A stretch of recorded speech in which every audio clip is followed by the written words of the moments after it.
Je voudrais d'abord saluer cette initiative prise par le gouvernement qui commence à prendre de l'ampleur et entrer dans les habitudes. Le choix des filières ne doit pas se faire à volo. Il doit être fait en fonction des aptitudes que celui qui est admis au bac a.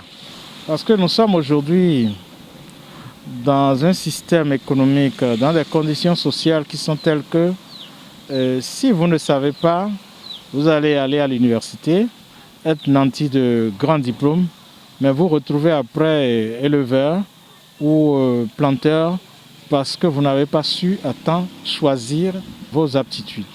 Vous découvrez après capable d'organiser une entreprise agricole, vous découvrez après capable d'organiser une entreprise d'aviculture.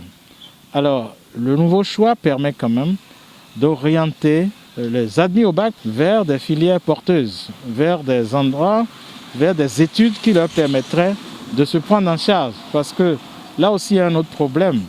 C'est-à-dire, jusqu'à une époque récente, on croit que dès qu'on a les diplômes, on doit aller dans la fonction publique. Or, la fonction publique est une mastodonte qui a plus de diplômés aujourd'hui que de gens dont on a réellement besoin dans des emplois précis. Et on est obligé donc d'emmener les plus jeunes à voir l'avenir avec plus d'optimisme. C'est un peu l'esprit dans lequel ces filières, ces jeunes-là sont orientés vers les filières. Moi, je salue cette initiative du gouvernement. Je voudrais d'abord demander à ces jeunes de s'inscrire. Mais vous savez, au-delà de l'inscription même, il y a un problème qui doit se poser à leur niveau.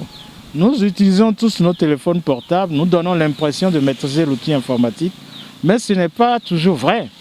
Je suis convaincu que ces jeunes-là, ils sont nombreux à se buter aux réalités des questionnaires posés ou du système de ce serveur.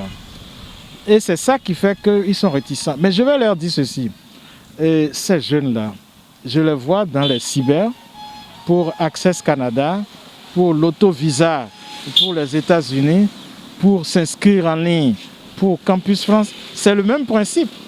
Ils n'ont qu'à retourner vers ceux-là, peut-être pour les aider à le faire. Mais l'illettré de luxe des années à venir, c'est celui qui ne maîtrise pas l'outil informatique. Donc ils n'ont qu'à s'adapter, ils n'ont qu'à le faire, ils n'ont qu'à se faire aider d'abord. Et puis par la suite, ils vont maîtriser l'outil.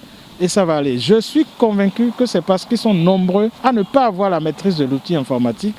Et ils pensent que c'est une honte. Moi, je vais vous dire, j'ai appris à connaître l'outil informatique après 50 ans. Et aujourd'hui, je pense quand même, en toute modestie, être capable de faire beaucoup de choses, d'aller vers de nombreuses applications. Si eux, ils ont 15 ans, 16 ans, 17 ans, 18 ans, ils ont tout l'avenir pour maîtriser tous ces outils-là. Donc, il n'y a pas de honte, il n'y a pas de gêne. Ils n'ont qu'à s'y mettre et je suis convaincu qu'ils vont réussir.